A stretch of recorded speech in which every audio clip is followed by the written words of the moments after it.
Bonjour à tous et bienvenue sur un nouvel épisode du Zone 2 podcast. Aujourd'hui on accueille Anaïs, préparatrice mentale. On va rentrer directement dans le vif du sujet avec une question directe. Quel est ton plus beau souvenir en tant que préparatrice mentale avec ta jeune carrière? Oui, exactement. D'abord, bonjour à tous les trois et merci de m'accueillir sur ce podcast. Je suis très contente d'être ici. Et du coup, mon meilleur souvenir en tant que préparatrice mentale, je dirais que c'est la première fois que j'ai accompagné une de mes coachées en compétition au championnat de France, où vraiment là j'ai été... Championnat de France 2. Gymnastique rythmique du coup. Okay. C'était une gymnaste. Et j'ai eu l'occasion de l'accompagner au championnat de France sur le praticable de compétition et être là jusqu'au bout finalement. Dans la zone d'échauffement. Dans la zone d'échauffement, c'est ça. Et du coup, en tant que préparatrice mentale, on n'a pas forcément accès à ça puisqu'en fait, on va suivre les sportifs en amont de leur compétition et pas forcément être là le jour J, notamment parce que c'est pas tout le temps possible, parce qu'il y a des organisations particulières lors des compétitions. Et là, ça a été possible. Et c'était une très bonne expérience parce que même si le sportif est censé devenir autonome et tu l'amènes à être autonome pour le jour J, finalement...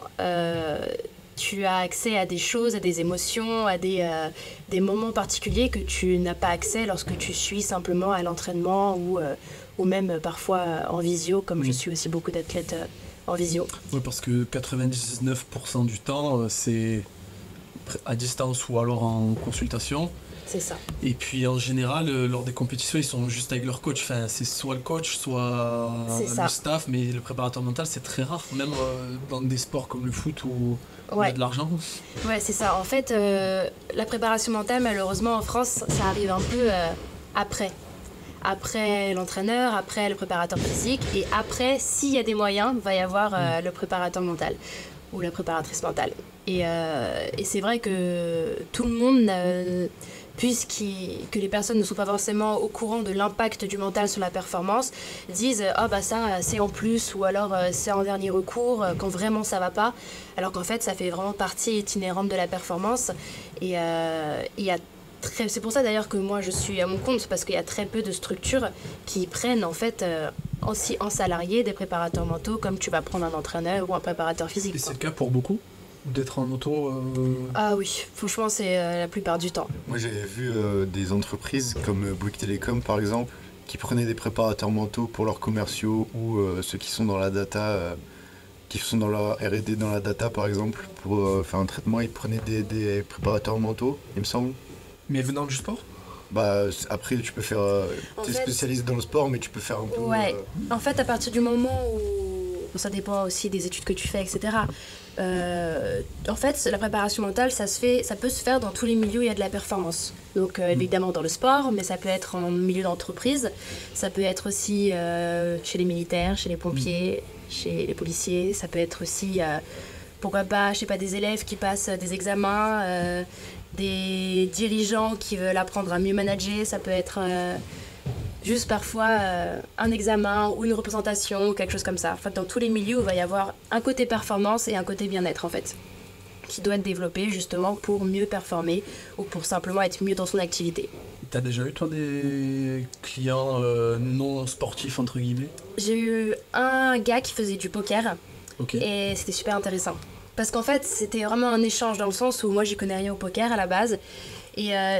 en fait, on a tendance à dire oui, puisque tu as fait ce sport, tu ne peux accompagner que des sportifs qui ont fait ce sport. Ouais. Alors qu'en fait, pas du tout, parce que le mental, c'est le même partout, en fait. Oui, il va y avoir des spécificités, donc oui, il faut s'y intéresser, oui, il faut beaucoup échanger, et ça, c'est hyper important, et il faut être apte à le faire. Mais au final, la gestion de son mental, c'est la même chose dans tous les domaines, hein. Ouais. Et est-ce que du coup tu t'es mise au poker pour essayer de... Non. Ah ouais ? Non, mais par contre je me suis vachement intéressée, forcément. Parce que si tu comprends pas, forcément tu vas être un peu en décalage, donc il faut. Du coup c'est quoi la démarche ? Parce que nous par exemple, ça nous... À la fac, je pense que c'est au même titre que nous, les prépas physiques, on doit s'intéresser au sport, chercher ce qui se fait déjà, essayer de nous apporter notre touche personnelle aussi, mais je pense que c'est un peu la même démarche. En fait, tu viens avec ta boîte à outils, et tu l'adaptes au milieu et à la personne. À la fois, si c'est dans le sport, au sport, si c'est en entreprise, à l'entreprise. Donc évidemment, de toute façon, avant tout suivi, il va y avoir énormément d'échanges pour savoir qu'est-ce qui se passe, pourquoi la personne me contacte, quel est le milieu, comment est-ce que ça fonctionne. Voilà, enfin c'est obligatoire. Forcément, il y a des choses auxquelles tu n'as pas accès quand tu ne connais pas la discipline. Donc c'est hyper important d'échanger, de savoir comment ça se passe, et plus tu vas t'y intéresser, plus peut-être aussi, tu vas pouvoir aussi te mettre à la place de la personne, et en tout cas dans le côté mental, même s'il ne faut pas non plus calquer ce que tu penses, parce que c'est jamais totalement la vérité, quoi. Mais il y a vraiment ce travail à faire de recherche, s'intéresser à la personne, au milieu. C'est essentiel. Hein, et tu analyses quoi en premier pour savoir quel outil tu vas utiliser, par exemple? Est-ce que tu analyses le niveau d'activation nécessaire, la durée des matchs de poker, je sais pas comment on appelle ça en poker? Les parties. Les parties, ouais. Oui. Les parties, dans quel milieu c'est fait, est-ce qu'il y a du public, tu analyses quoi en premier en gros? Si on prend l'exemple du poker. Par exemple, pour le poker, la personne en question, elle n'avait pas une problématique en particulier, c'était parce qu'elle voulait développer ce côté mental, parce que c'était un professionnel en fait. Il était parti aux États-Unis pour justement découvrir le poker de là-bas. Au final, il s'est rendu compte que les joueurs de poker étaient meilleurs en France qu'aux États-Unis au final. Mais il y a plus d'argent là-bas, j'imagine. Mais il y a plus d'argent là-bas. Et puis là-bas, il y a beaucoup le fonctionnement de casinos, qu'il y a peut-être moins en France. Mais une chose qui m'avait vraiment étonnée, c'est que en fait, la plupart des parties se font sur Internet. Ouais, okay. Et en fait, les joueurs de poker, ils restent des heures et des heures devant un écran. Et du coup, on a beaucoup travaillé avec lui sur tout ce qui était attention, concentration, optimiser son cadre de vie, optimiser son équilibre de vie. Parce que forcément, quand tu es devant, c'est comme un gamer en fait. Hein. Quand tu es devant l'ordinateur toute ta journée, comment est-ce que tu fais pour que ce soit équilibré avec le reste de ta vie? Et pour pas que ça devienne... parce que si c'est son métier, peut-être qu'à la base c'est sa passion, mais quel est l'équilibre à trouver? Est-ce que c'est une passion qui est rationnelle? Est-ce que c'est une passion qui est obsessionnelle? Faut aussi voir ça, quoi. Et c'était quoi le plus gros challenge avec lui pour le faire progresser? C'était l'attention. Mais l'attention, comment tu travaillais ça toi à travers En fait, lui, son problème, c'est que c'est comme un travailleur qui va aller travailler tous les matins, ou un auto-entrepreneur qui travaille de chez lui. Ok, en fait, dès qu'il se lève, faut qu'il se mette sur son ordinateur. La pause, qu'est-ce qu'il fait? Est-ce qu'il prend une pause de 30 ans, son téléphone, à côté de scroller? Vraiment, le truc basique qu'on peut entendre, il y avait ça, cet équilibre de vie à trouver. Et après, vraiment, le côté attentionnel, savoir quels étaient ses distracteurs, pourquoi est-ce que ça le distrayait, de quelle manière, quels étaient les points attentionnels qu'il devait avoir, quelles étaient les choses pertinentes sur lesquelles se concentrer. Et après, une fois qu'on a un peu analysé tout ça, travailler vraiment l'attention, surtout qu'aujourd'hui, notre niveau attentionnel, il n'est pas au top. Ouais, mais c'est comme avec la technologie, on nous aide vachement, forcément, il y a moins d'efforts pour nous à faire, quoi. Et puis je pense que les problématiques de ton ancien athlète ou joueur de poker, c'est les mêmes que la plupart des gens aujourd'hui. Rien que là, autour de cette table, c'est, je pense, 6-8 heures, voilà, 6-8 heures d'ordi tous les jours. Donc c'est clair que l'attention, ça commence à devenir un vrai problème. Et c'était un problème d'attention sur la durée, il n'arrivait pas à enchaîner à 7 parties par jour, ou c'était que quand il était dans une partie, il avait du mal à rester concentré? En fait, quelque chose que je savais pas et que j'ai appris, qui du coup était hyper important, c'est qu'en fait, c'est pas il joue une partie par une partie. Il fait 3, 4, 5, 6 parties, il joue en même temps. À la fois. Donc t'imagines la flexibilité attentionnelle. Et en fait, ce qui est hyper intéressant, c'est qu'en fonction des disciplines, là c'est le poker, mais en fonction du sport, ça va pas demander les mêmes capacités attentionnelles en fait. Par exemple, je te prends le tennis ou alors les sports collectifs, ça te demande d'avoir une attention soutenue malgré tout sur le long terme. Tandis qu'il y a des sports, va falloir avoir soit être capable de switcher attentionnellement hyper vite, ou alors d'être concentré pendant un très court moment. Alors qu'il y a des sports, au contraire, il faut rester attentif sur la durée. Mais attention, attentif, ça ne veut pas dire que tu n'es pas déconcentré, ça veut simplement dire que tu es capable de te reconcentrer quand tu as perdu ta concentration. On a tendance à croire qu'avoir une bonne attention, c'est rester comme ça pendant des heures sur un élément en particulier, mais en fait, c'est pas ça. Parce que c'est naturel, tu vas avoir des distractions en fait. Là, je suis en train de vous parler, souvent vous avez plein de pensées dans vos têtes. Là, je suis en train de me demander pourquoi ils ont démarré la musique en bas. Oui, la message, tu vois. Donc en fait, c'est ça. On a plein de choses qui nous passent à travers la tête et en fait, c'est juste naturel. Et C'est la capacité c'est à se remettre sur voilà, la tâche qu'on c'est est ça. en train de faire. Oui, Et- comme par exemple, tu parlais du tennis. Comme par exemple un joueur de tennis se reconcentrer à la fin de chaque jeu. Ah. Parce qu'en fait, il va y avoir plusieurs types de distracteurs. Il va y avoir effectivement l'environnement déjà. Si c'est un sport en extérieur, si c'est un sport en intérieur. Si c'est quelque chose qui demande une attention typiquement dans la durée ou alors sur un court terme. Et après, il va y avoir tous les distracteurs aussi internes. Bon, mes émotions, mes sensations, ma fatigue, toutes ces choses-là qui vont être aussi des distracteurs, quoi. Et j'avais une question par rapport pareil au poker.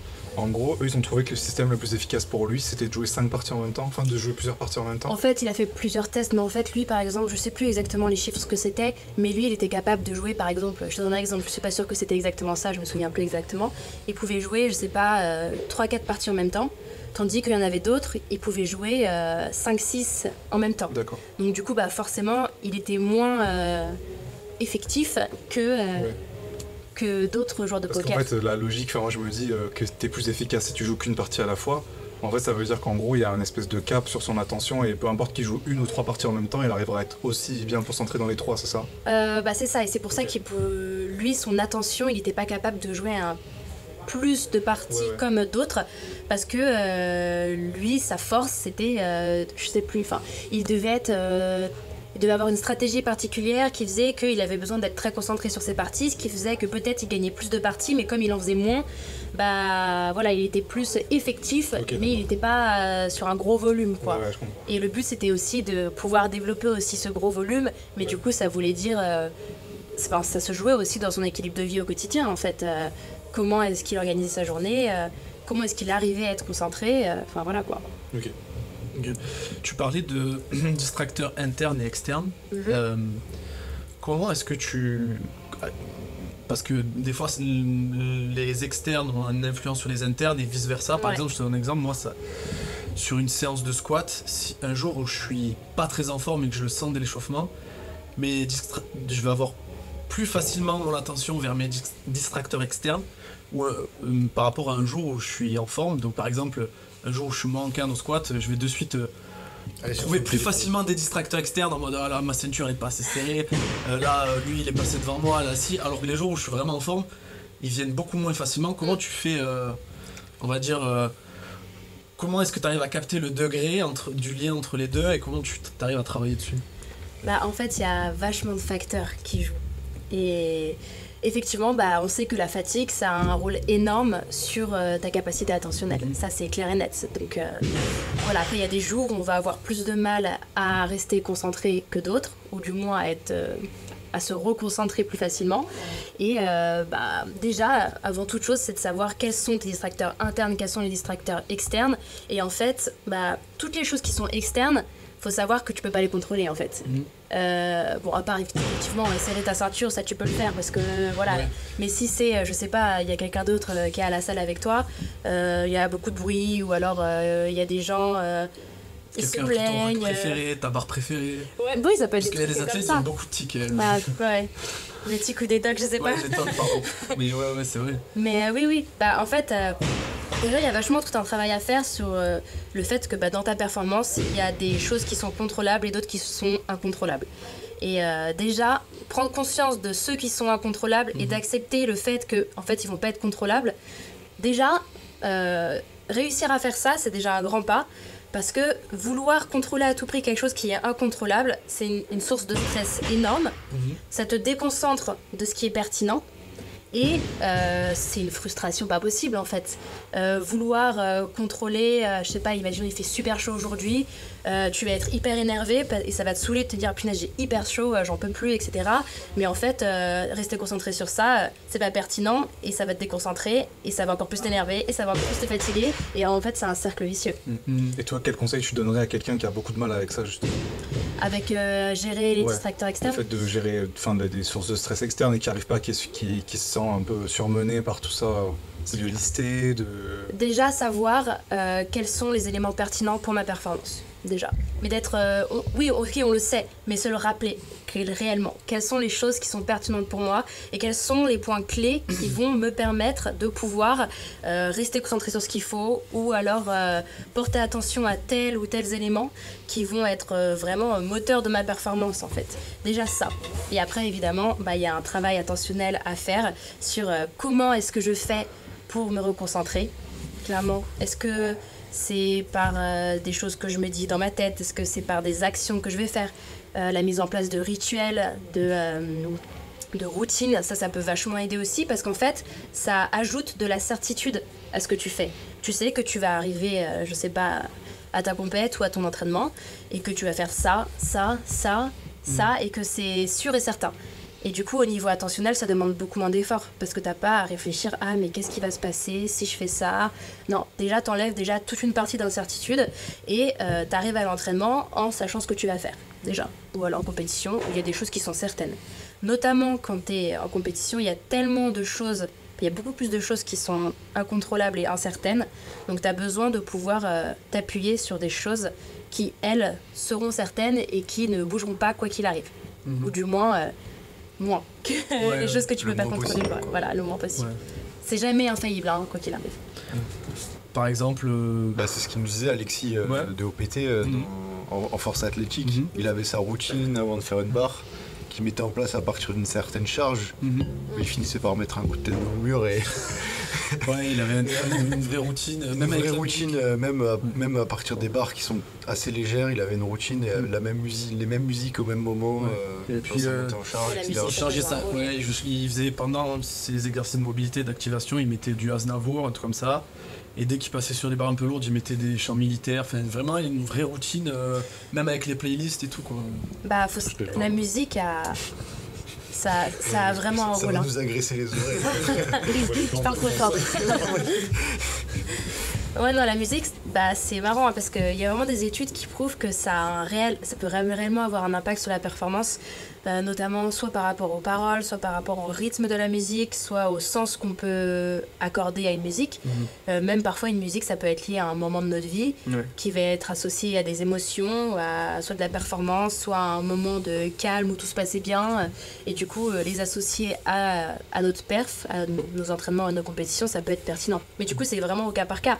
Parce que autant il y a des personnes, ils vont, je vais caricaturer, mais voilà, ils vont avoir besoin d'avoir une musique bien lourde, soit de l'électro, soit carrément du rock ou du hard rock pour soulever des grosses barres, tandis qu'il y en a d'autres, ils ont besoin d'être calmes parce que déjà de base c'est des personnes très stressées et qui ont tendance à être tendues et ils ont besoin d'avoir une musique qui va plus les détendre, quoi. Et du coup, c'est vraiment au cas par cas, en fonction des besoins. Puis le niveau d'activation, enfin, nous, on fait sport crossfit, c'est assez polyvalent. Il y a des fois, on va faire des barres lourdes, des fois, on va faire des efforts de 20 minutes.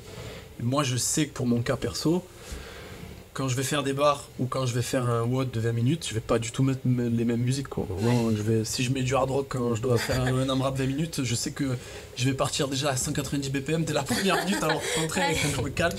Je te rappelle, une fois, tu m'avais filmé pour un WOD de qualif et j'avais dit, ouais, mais moi, cette musique-là, elle me calme. Il y avait des gens qui étaient passés qui avaient dit, mais comment il peut écouter ça en WOD là? Et en fait, je m'étais rendu compte qu'en me mettant des trucs trop vénères, j'attaquais le WOD dans un état déjà.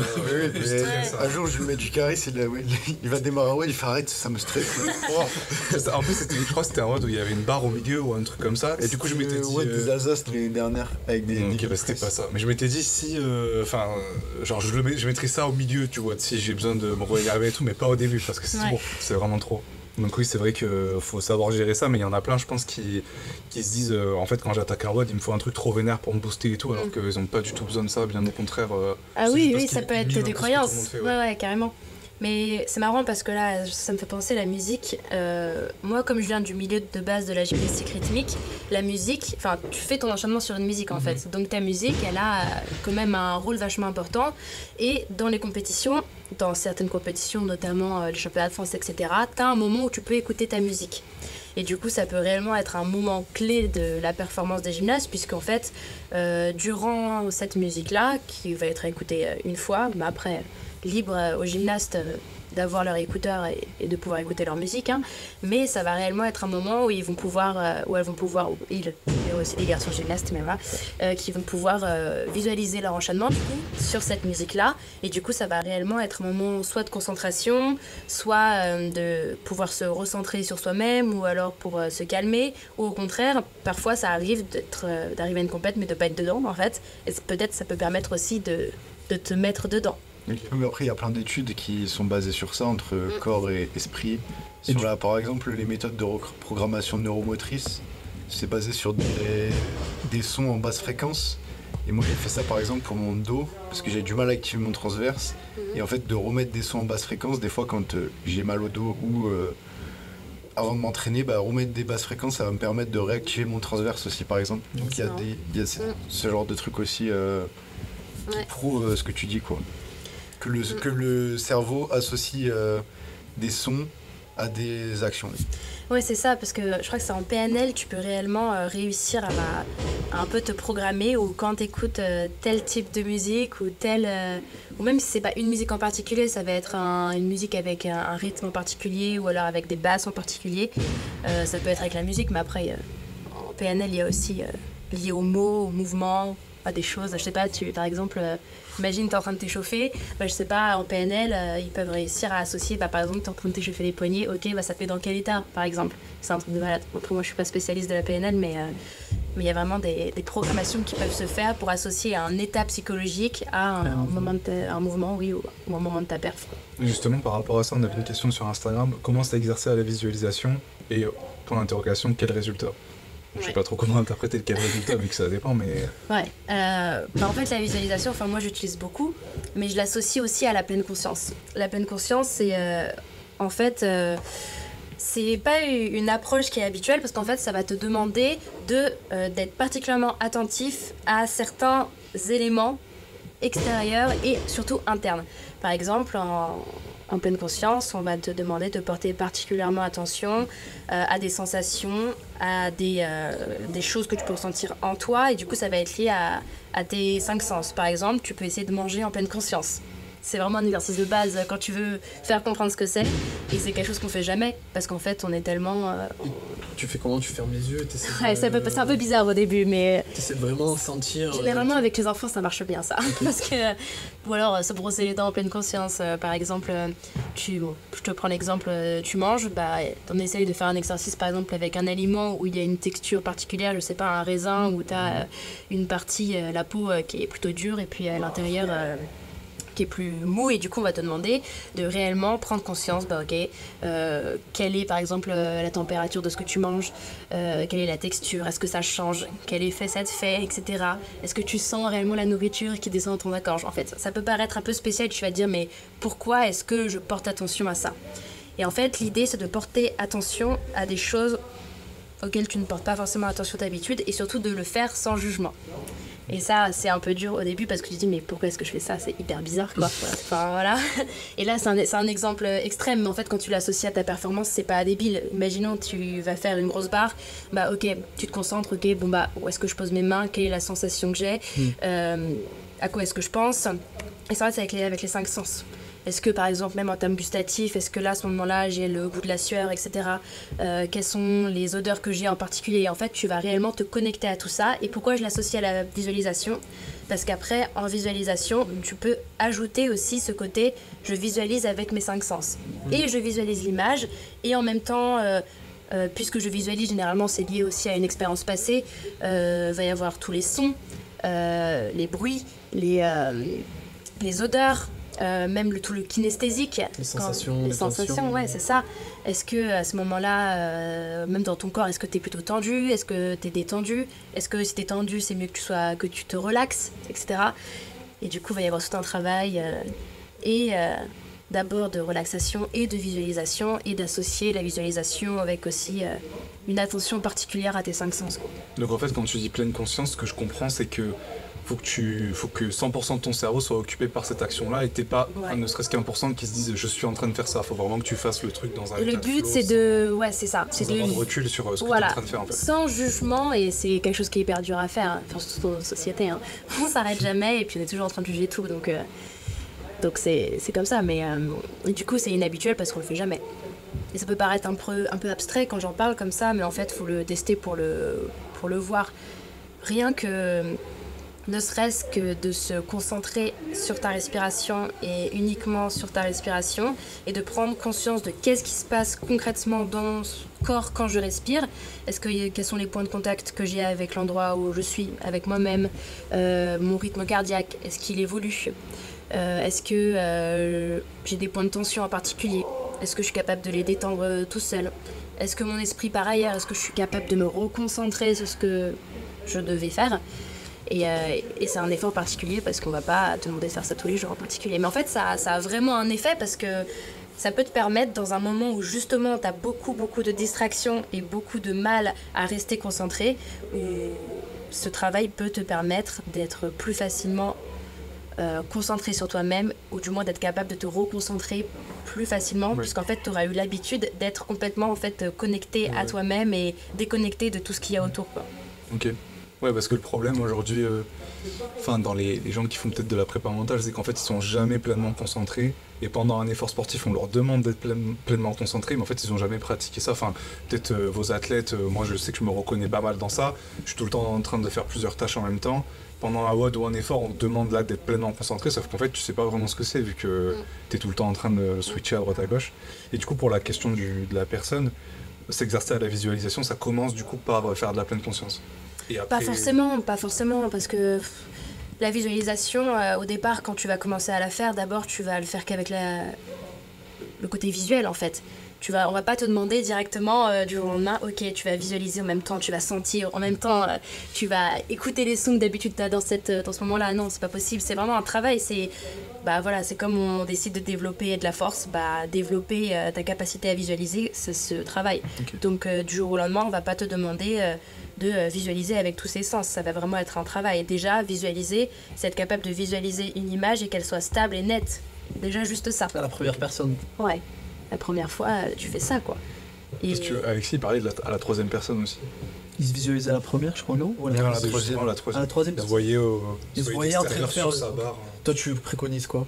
En fait, les deux ont du sens, hein. Mais quand t'es vraiment à l'intérieur de toi, entre guillemets, que tu visualises avec tes yeux, ça veut dire que t'es peut-être aussi un peu plus concentré sur tes sensations aussi dans ces moments-là, quoi.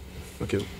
Il y a moins de détachement si tu te mets à la troisième personne. Après, ça peut aussi avoir du sens si tu veux être plus sur un côté technique, concrètement, comment je fais mon mouvement, etc. Enfin, ça a du sens aussi. Je pense que les deux peuvent être tout à fait complémentaires. Et après, tu choisis laquelle te correspond le mieux, hein. Mais c'est vrai que quand tu es en train de travailler par exemple un mouvement très technique, peut-être que ça peut être intéressant aussi d'abord de visualiser de l'extérieur, notamment parce que je suppose, mais en CrossFit, on te prend beaucoup en vidéo, quoi. Oui.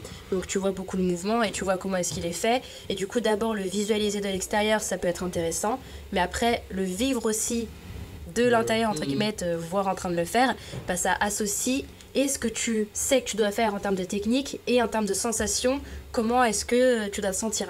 Mais ça permet aussi dans un temps de blessure de pas trop perdre aussi techniquement, il me semble.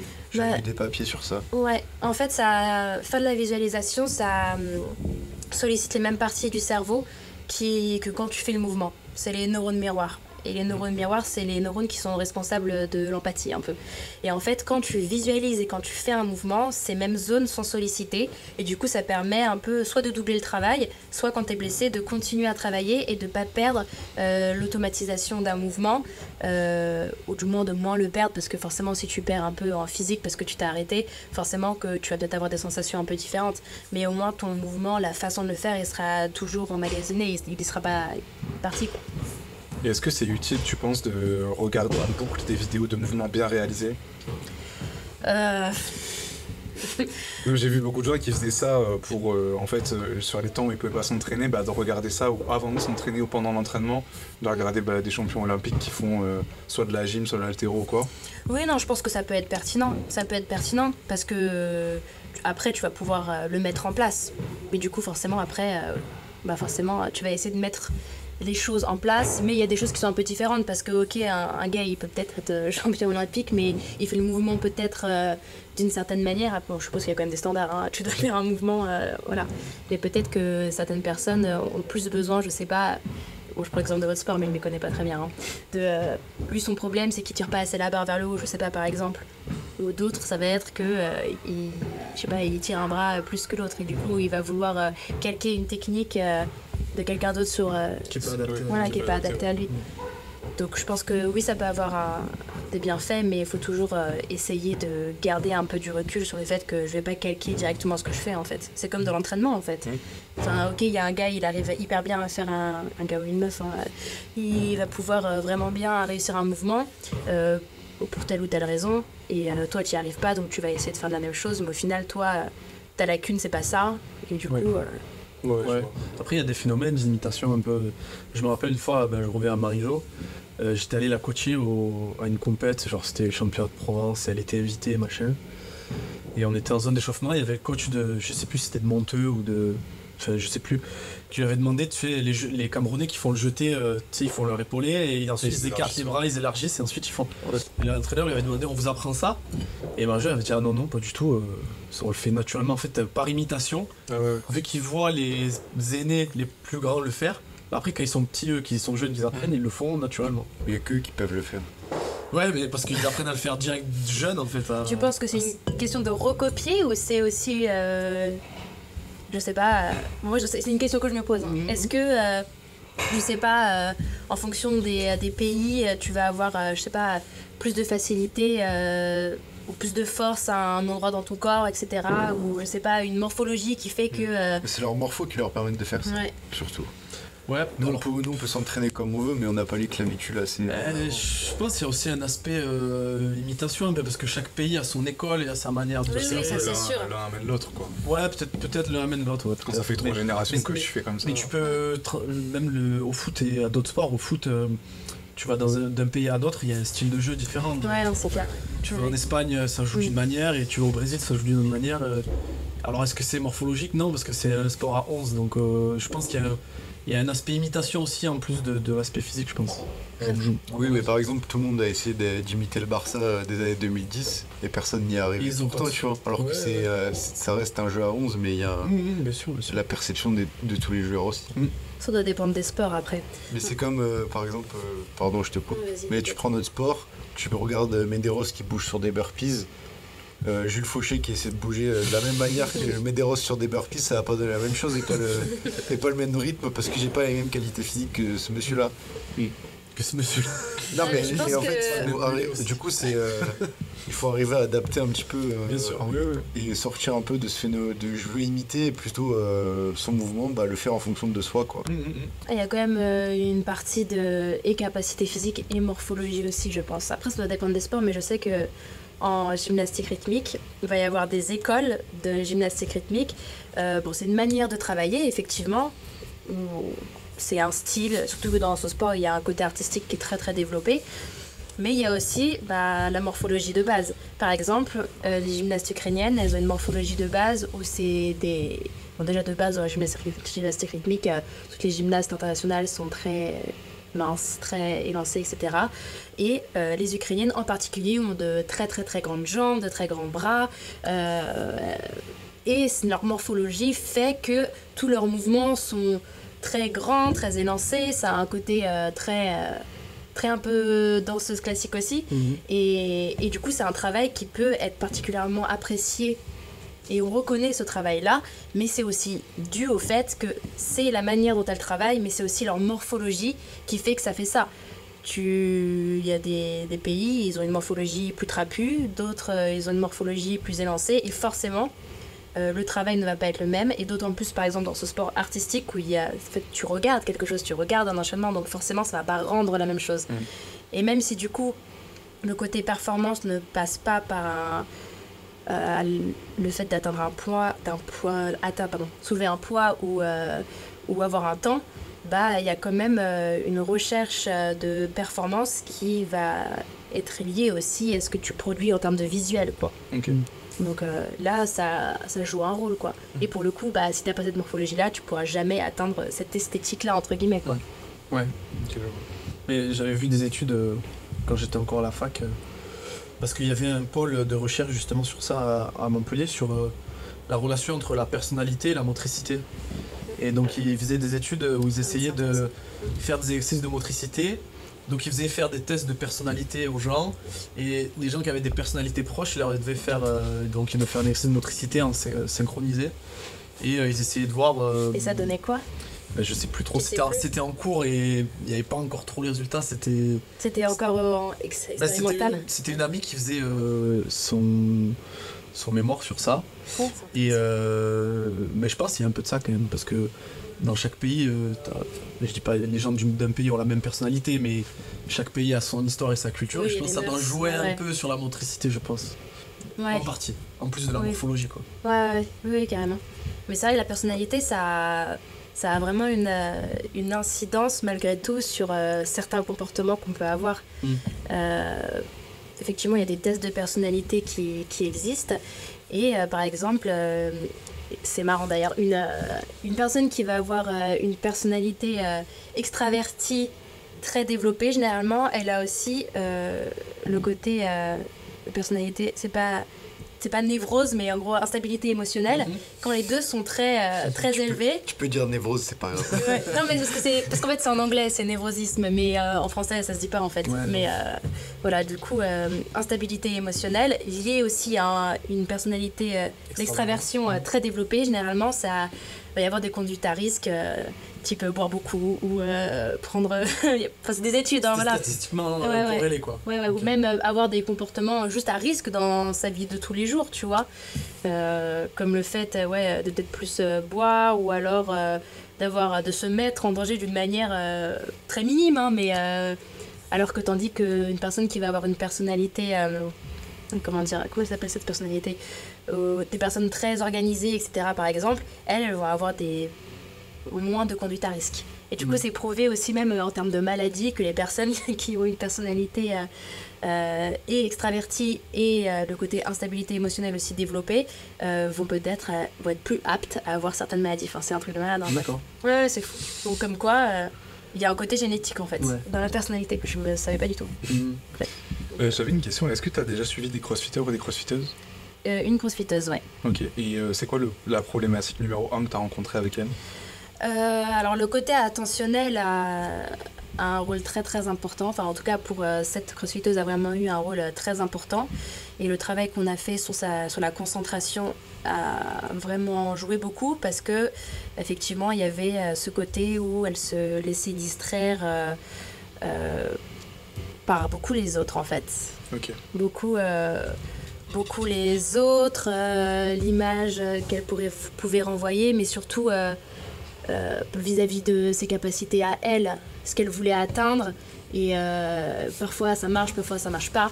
Et réussir à travailler en fait sur ça. Plus sur elle associait ses capacités à l'image qu'elle renvoyait, c'était ça? Oui, et puis il y avait un côté, en fait, tant que je suis pas attendue, je m'en fiche, en fait, j'ai pas de stress. Mais par contre, quand on me dit que je suis bonne, là, en fait, ça va m'amener du stress. D'accord. Et il y avait toujours ce truc-là, en fait, quand on m'attend et quand je sais qu'on pense que je suis une bonne crossfiteuse je sais pas, ou que je suis forte dans telle ou telle chose, là, par contre, ça va mettre un stress en plus. Alors qu'en fait, s'il n'y avait pas eu ce côté où on me mettait une pression par rapport à ce que j'étais capable de faire, ou par rapport à l'image qu'ils avaient de moi, les autres, ça lui mettait pas du tout le même stress en fait. Et ça arrivait particulièrement du coup en compétition quand il y avait des gens autour, ou ça pouvait arriver même à l'entraînement? Même à l'entraînement. Ouais. Ok, dès qu'il fallait qu'elle rende des comptes à quelqu'un ou qu'on lui dit, même, mais des fois ça peut être un truc débile, enfin débile, je me permettrai pas, mais ça peut être un truc où ça a pas tellement, la personne va le dire, mais comme ça, tu vois, par exemple, pas punaise, mais t'es super forte, ou alors punaise, mais toi t'es une machine, ou des trucs comme ça, là directement ça pouvait complètement la stresser, lui faire perdre ses moyens, alors qu'on lui aurait rien dit, ça n'aurait pas eu d'impact. Et comment vous avez abordé ce problème-là? Parce que moi je l'ai vu aussi chez d'autres gens, pareil, dès qu'il y avait une attente, ou par exemple aux Open, dès qu'il y avait un WOD qui tombait avec tel ou tel mouvement et que la personne est forte sur tel ou tel mouvement, là il n'y avait plus personne. Du coup, comment vous avez fait pour un peu travailler sur ça? Ouais, déjà essayer de comprendre pourquoi est-ce que dans ce cas-là, ça avait une importance particulière. Pourquoi est-ce que le regard des autres dans ce moment-là, ou de manière générale, ça avait une importance. Aussi remettre un peu, prendre un peu du recul sur la situation. Ok, en fait, pourquoi est-ce que moi je fais ça? Quelles sont mes motivations? Quels sont mes objectifs? Et les objectifs, est-ce que c'est par rapport à moi? Est-ce que c'est par rapport aux autres? Réfléchir beaucoup comme ça. Et après, tout le travail attentionnel sur quelles sont les choses sur lesquelles je dois être concentrée. Et pourquoi est-ce que ce travail attentionnel il est important? Parce qu'en fait, on a une capacité attentionnelle. Imaginons, dans notre cerveau, on a un petit réservoir attentionnel. Ce réservoir, il ne peut pas contenir plus qu'un certain volume. Par exemple, dans une tasse à café, tu remplis le café, au bout d'un moment, ça arrive au bout, quoi. Au niveau de ton attention, c'est la même chose. Ça ne peut pas contenir plus qu'un certain nombre d'informations. Sauf qu'en fait, quand tu commences à vouloir supprimer une pensée négative, ton cerveau il comprend pas. Vouloir supprimer quelque chose et ton cerveau il comprend pas la négation. Donc imaginons je te dis ne pense pas à un ours blanc, directement tu vas y penser. Si tu te dis voilà. J'ai fait une vidéo voilà. Exact, avec ours blanc mais avec l'éléphant. Sur le même oui, sujet. C'est comme ton cerveau ne comprend pas la négation et généralement dans ces situations-là. Par exemple, je reprends l'exemple de la crossfiteuse, tu vas te dire « Oh, faut pas que je rate parce que imagine après, ils vont penser ça. » ou ils vont penser que je suis nul maintenant. Voilà, c'est ça. Et en fait, tu te dis « Faut pas que je stresse, faut pas que je fasse ci, faut pas que je fasse ça. » En fait, toutes les choses auxquelles tu ne veux pas penser, tu vas leur en donner encore plus d'importance et dans ton réservoir attentionnel, ça va prendre une place énorme. Il va rester une très petite partie pour les choses qui vont être pertinentes. Et en fait... Donc, en fait, ça prend plus de place que de penser à autre chose, d'essayer de supprimer la pensée. En fait, vouloir supprimer la pensée, ça a l'effet inverse, en fait. Ça lui donne encore plus d'importance et ça prend encore plus de place dans ton cerveau. Tandis qu'une pensée, à partir du moment où juste tu t'en rends compte, tu sais que c'est pas pertinent pour toi, donc tu la laisses partir de la même manière qu'elle est arrivée, elle va te poser beaucoup moins de soucis que si tu luttes contre elle. Donc il y a vraiment le côté, en fait, ok, j'ai pensé à ça, j'ai pas m'en vouloir d'avoir pensé à ça, en fait, c'est naturel. C'est comme là, je vous parle, vous êtes sûrement vous avez peut-être d'autres pensées, ou vous pensez à des exemples qui vous sont arrivés, et c'est peut-être pas, vous vous dites, ah, mais faut pas que je pense à ça, là, faut que je sois concentrée sur ce qu'elle dit, tu vois, par exemple, c'est ça. Ou en crossfit, ah, mais là, faut pas que je pense à ce que les autres pourraient penser, faut que je sois concentrée sur ce que je fais. Et en fait, directement, ça va faire l'effet inverse. Et en fait, on a beaucoup travaillé sur le fait d'accepter que tu aies des pensées parasites, qu'elles soient positives ou négatives, et être capable de te reconcentrer sur les choses qui vont être pertinentes. Donc déjà, ça veut dire comprendre quelles sont les choses qui sont pertinentes pour moi dans telle ou telle situation, en fonction du WOD, en fonction du mouvement, quelles vont être les choses qui vont être pertinentes pour moi, et comment je vais faire pour me concentrer dessus. Donc est-ce que c'est par rapport à comment est-ce que je place les mains, ça va être aussi dans ma routine, ça va être adapter tout ça en fait. Et en fait à partir du moment où ça c'est identifié, on met en place aussi une routine qui va être adaptée à la personne et qui va lui permettre en fait de faire en sorte que au niveau du réservoir attentionnel, le côté parasite diminue pour rester focus sur les choses pertinentes. Et les choses pertinentes, en fait, elles vont rentrer dans ta routine. Ok. Et après, c'est automatique, en fait. Et donc, avec elle, par exemple, si elle avait un souci avec l'image des autres et tout, comment... En gros, déjà, est-ce que ça a marché? Est-ce qu'aujourd'hui, elle a senti des progrès sur ça? Ouais. Ok. Ouais. Et c'est passé... je pense qu'il y a plein de gens qui partagent, en gros, le même problème. Ouais. Du coup, un conseil que tu leur donnerais en particulier, parce que tu dis, ces pensées, elles arrivent, il faut les accepter et tout. Mais je pense que le problème que les gens ont, c'est que ces pensées-là, elles les bloquent, en fait. Genre, elles restent et elles prennent le dessus sur tout. Du coup, comment... Après, là, ce dont je vous ai parlé, c'est les exercices que tu vas faire après. Mais en tout premier lieu, il y a le côté... Ok, mais en fait, concrètement, pourquoi est-ce que le regard des autres, ça me met si mal à l'aise? Oui, donc il y a un travail de fond à faire. D'abord, en fait, en préparation mentale, il y a quand même un côté très... philosophique un peu. Psychologique même. Psychologique, concrètement, pourquoi est-ce que ça me met mal quand les personnes me regardent ou quand les personnes ont une attente envers moi? D'où est-ce que ça vient? Pourquoi est-ce que ça me met si mal? Est-ce que c'est parce que j'ai vécu des choses? Est-ce que c'est parce que y a telle situation qui s'est passée et du coup, ça a fait que ma confiance en moi, elle a réellement baissé, ou que ça me ramène à une image de moi que je veux pas avoir. Donc il y a aussi tout un côté à savoir, en fait, moi, pourquoi est-ce que je fais ce sport? Quelles sont mes valeurs? Quand je dis valeurs, c'est pas simplement en tant que personne, c'est aussi en tant que sportif. Par exemple, on va admirer un sportif parce que ses valeurs vont nous parler. Moi, par exemple, en tant que sportif, je dis moi, mais c'est quand vous posez la question pour vous, ok, qu'est-ce qui est important pour moi? pourquoi est-ce que je fais ce sport, quelles sont mes valeurs, pourquoi est-ce que pour moi le plus important c'est le travail, est-ce que pour moi le plus important c'est le côté donner de l'admiration aussi aux gens, ça peut être aussi ça, est-ce que il y a plein de manières en fait, il y a des valeurs qu'on va admirer chez des sportifs et qu'on va admirer des sportifs pour telle ou telle chose sans même le savoir pourquoi. Donc déjà savoir quelles sont mes valeurs en tant que sportif, qu'est-ce que je veux transmettre et surtout quelles sont mes motivations, pourquoi est-ce que je fais ça. Est-ce que je viens m'entraîner tous les matins ou tous les soirs parce que je veux que les autres m'apprécient ou parce qu'en fait j'ai envie de progresser moi en tant que sportif, en tant que personne aussi. Mais il y a un aspect personnalité aussi sur ça, parce que selon la personnalité et le tempérament de la personne, il y a des gens qui vont avoir un degré de besoin de reconnaissance sociale plus élevé que d'autres. Enfin, moi je sais que depuis toujours, les sportifs que j'aime bien, c'est des sportifs qui s'en foutent, qu'on a l'impression qu'ils s'en foutent un peu.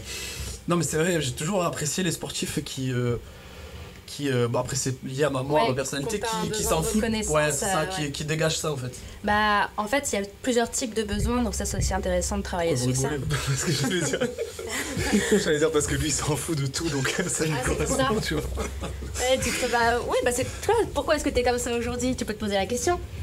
Je me dis je veux dire, moi ma question de fond c'est on n'a qu'une vie, il faut pas la gâcher à chercher toujours la reconnaissance des autres. Alors que des gens dans notre vie, il y en a qui passent, qui restent pas, il y a très peu, le cercle de personnes qui restent toute ta vie dans ta vie, elle est très restreint. Alors pourquoi gaspiller de l'énergie à vouloir à tout prix avoir de la reconnaissance sociale de personnes en fait qui tu t'en fous au final à la fin de ta vie, quand tu seras sur ton lit de mort, tu me diras en fait je m'en fous de leur avis. En fait, si tu as ce schéma-là toi en tête, c'est sûrement parce que il y a des choses dans ta vie qui t'ont amené à penser de cette manière-là, tu vois. Je pense que c'est éducationnel un peu. Oui, carrément, l'éducation joue beaucoup et il y a le côté éducation et il y a le côté aussi expérience personnelle. Qu'est-ce que j'ai vécu dans ma vie, je dis pas ça en mode vraiment remettons en question complètement sur ta vie, pourquoi est-ce que t'es comme ça. Non, c'est juste clairement en fait pose-toi la question, pourquoi est-ce que je fais ça et pourquoi est-ce que j'agis comme ça, pourquoi est-ce que ça c'est important pour moi ou qu'est-ce qui est réellement important pour moi, parce qu'il y a aussi un côté parfois où on se retrouve dans un truc et on fait les choses mécaniquement parce qu'on a l'habitude, tu vois, c'est entré dans mon quotidien. Tel jour, je vais m'entraîner, je fais ça, et c'est ok. Et en fait, des fois, on est tellement dans un engrenage qu'on se souvient même plus pourquoi est-ce qu'on fait les choses. Et en fait, c'est hyper important parfois de prendre du recul sur cette situation et de remettre du sens dans ce que tu fais. Avoir du sens dans notre quotidien, ça a un rôle essentiel et en termes de bien-être au quotidien et aussi en termes, s'il y a un côté performance, en termes de performance aussi en fait. Si tu sais pas pourquoi est-ce que tu fais les choses, vas-y, va te motiver tous les jours à donner le maximum de temps en fait, si tu sais même pas pourquoi t'es là. C'est hyper important, franchement c'est primordial. Ouais, l'aspect accomplissement de soi quoi. Ouais. Et tu vois, comme je disais, il y a des gens qui ont besoin de reconnaissance et il y en a, ils ont des besoins d'accomplissement. En fait, les deux sont un peu liés parce que t'as le côté j'accomplis des choses donc je vais être reconnue pour ça, et si je suis reconnue c'est peut-être parce que j'ai accompli des choses aussi. Mais après, il y a peut-être aussi le côté accomplissement, t'as une définition de toi et puis t'as une définition extérieure aussi, ce que veut dire un accomplissement pour les gens, donc je pense que ça se retrouve. C'est pour ça. Ça se retrouve pas mal. Ouais. Et du coup, qu'est-ce qui est important, c'est comment est-ce que moi je vois l'accomplissement ou comment les autres le voient. Du coup, tu le travailles ça sur quelqu'un, l'athlète que tu as eu en CrossFit par exemple, est-ce que tu as fait faire un travail sur ça justement, lui poser des questions Ouais, beaucoup. En fait, pour le coup, elle s'est rendue compte que elle faisait ce sport parce qu'en fait, ça la faisait kiffer, qu'elle adorait et qu'elle recherchait pas... elle recherchait la performance, mais qu'elle recherchait la performance par rapport à elle, ses capacités, par rapport à où est-ce qu'elle en était, à quel âge elle avait commencé ce sport aussi, quels étaient ses objectifs à elle, et pas calquer ses objectifs par rapport à d'autres en fait, parce que tout le monde a un bagage différent. Et c'est pour ça la comparaison aux autres, elle est compliquée, parce que tu peux pas te comparer aux autres parce que vous n'avez pas les mêmes antécédents, vous n'avez pas le même parcours, vous n'avez pas les mêmes qualités, vous n'avez pas les mêmes défauts, vous n'avez pas les mêmes forces, les mêmes faiblesses, les mêmes parcours. Et là, c'est pour ça. Parfois la comparaison aux gens, elle peut être intéressante quand elle est utilisée bénéfiquement et qu'elle te booste. Mais si c'est se comparer simplement pour voir ce qui ne va pas chez nous, c'est peu pertinent. Oui. Et du coup, la fixation d'objectifs, ça a une grosse place, je pense, dans la prépa mentale. Ouais. Et comment toi tu gères cet aspect-là avec quelqu'un? Quelles questions tu poses? On tourne un peu autour de ce sujet, mais... Ouais. Alors, Bah, vraiment, la fixation d'objectifs, c'est une des premières choses dont je parle. Parce que ça va aussi avec qu'est-ce que tu veux faire en fait ? Qu'est-ce que tu veux atteindre ? Et pourquoi est-ce que tu veux l'atteindre ? Donc du coup, on travaille sur la fixation d'objectifs, sur les objectifs qui vont être des objectifs de résultats. Concrètement, si tu demandes à n'importe quel sportif, ils vont te dire la plupart du temps, ok, je veux avoir telle place à telle compétition, ou je veux réussir à soulever tel poids, ou à faire tel temps, voilà. Généralement, ils savent où est-ce qu'ils veulent aller. Et puis après, il y a ce qu'on appelle aussi des objectifs de maîtrise, qui va plus être lié au fait de progresser et de voir qu'on évolue. Donc, avec quelque chose de mesurable concrètement. Quoi. Alors, les objectifs sont toujours mesurables. Ouais, ils doivent toujours être mesurables, obligés. Et on dit qu'ils doivent être smart. C'est spécifique, mesurable, adapté, relevant, c'est pertinent. Ouais. Relevant, pertinent. Ouais, et timé, en gros, tu sais pour quand tu vas atteindre cet objectif, quoi. Et du coup, pourquoi est-ce que j'insiste sur le fait qu'il faut avoir et des objectifs de résultat et des objectifs de maîtrise ? Parce que si tu n'as que des objectifs de résultat et que tu n'atteins pas ton résultat, en fait, tu vas être hyper déçu. Tu vas te dire, mais pourquoi en fait j'ai travaillé tout ça, j'ai même pas atteint mon objectif, tu vois. Tandis que si tu as des objectifs de maîtrise, qui est le fait de progresser ou d'améliorer quelque chose chez moi, etc., quoi qu'il arrive, même si ton objectif de résultat n'est pas atteint, tu vas toujours avoir de quoi être fier de toi, en fait. Donc du coup, cet objectif de maîtrise, ils sont importants, mais il ne faut pas non plus croire qu'il ne faut pas avoir d'objectif de résultat parce que sinon, ça va t'amener à être déçu. Non, pas que. Les objectifs de résultat sont importants parce que c'est ce qui permet de te motiver, de te mettre un peu du boost et un peu de motiver ton ego aussi, mais tu ne dois pas avoir que ça parce que l'objectif de résultat, il ne dépend pas que de toi. Dans un résultat, il y a les autres, il y a des conditions, il y a plein de choses qui jouent dans un résultat. Il y a plein de choses incontrôlables, on en revient à ce qu'on disait au début. C'est pour ça que c'est important de ne pas être concentré que sur ça, parce que si tu es concentré que sur ça, tu vas potentiellement avoir une source de stress en plus, ou avoir de la frustration. Je pense qu'il faut avoir les deux. Il ne faut pas non plus diaboliser les objectifs de résultat. C'est ce que je faisais à une époque, un peu trop peut-être, ouais. C'est quoi des objectifs de maîtrise concrètement ? Par exemple, ça va être, je vais te donner dans un sport, parce que c'est plus simple, mais il faudrait que je trouve dans votre sport, mais un objectif de maîtrise, ça va être par exemple, je veux réussir à faire, je sais pas, tant de reps en tant de temps, par exemple, je sais pas, ça va être ça. Ou je veux réussir à réaliser telle figure, ou du moins à m'améliorer sur cette figure. Ça va être, je veux améliorer la propreté d'un mouvement. Je veux, ça peut être lié aussi au psychologique. Pour tant de temps, j'aimerais réussir à moins porter attention au regard des gens, par exemple. Ça, c'est un objectif de maîtrise. Ça peut être quoi d'autre ? Ça peut être voilà, tout ce qui va être lié au fait de progresser. Donc, par exemple, imaginons tu as un objectif de résultat qui est d'être qualifié pour telle compète. Voilà, ok, ça c'est un objectif de résultat. Mais tu sais qu'avant d'arriver à cet objectif de résultat, c'est obligatoire que tu aies des objectifs de maîtrise, parce que ces objectifs de maîtrise, alignés petit à petit, donc j'ai un objectif de maîtrise, ça c'est ok, le deuxième c'est ok, le troisième c'est ok, et en fait le quatrième, ça va me permettre d'atteindre à la fin mon objectif de résultat, parce que je vais avoir atteint ce premier objectif de maîtrise, puis ce deuxième, puis ce troisième. C'est entre guillemets des étapes, quoi. Voilà, tu vas paver ton chemin vers le résultat avec... Voilà, et en fait, quoi qu'il arrive, même si tu n'atteins pas ton objectif, en fait, tu auras déjà fait ça, ça, ça et ça. Et du coup, c'est beaucoup moins frustrant. Et surtout, un truc qui est hyper important, ça te permet aussi d'apprécier ton cheminement au résultat, tu vois. Parce que si ton unique satisfaction, c'est d'arriver à telle place ou d'être... qualifié pour tel truc, franchement, c'est dur d'aller à l'entraînement tous les jours sans avoir de la satisfaction au quotidien, quoi. C'est hyper dur, quoi. Oui, si tu remplis pas tes résultats, tu peux vite perdre la motivation et le sens. Ça. C'est ça, exactement. Tu perds la motivation, tu perds le sens.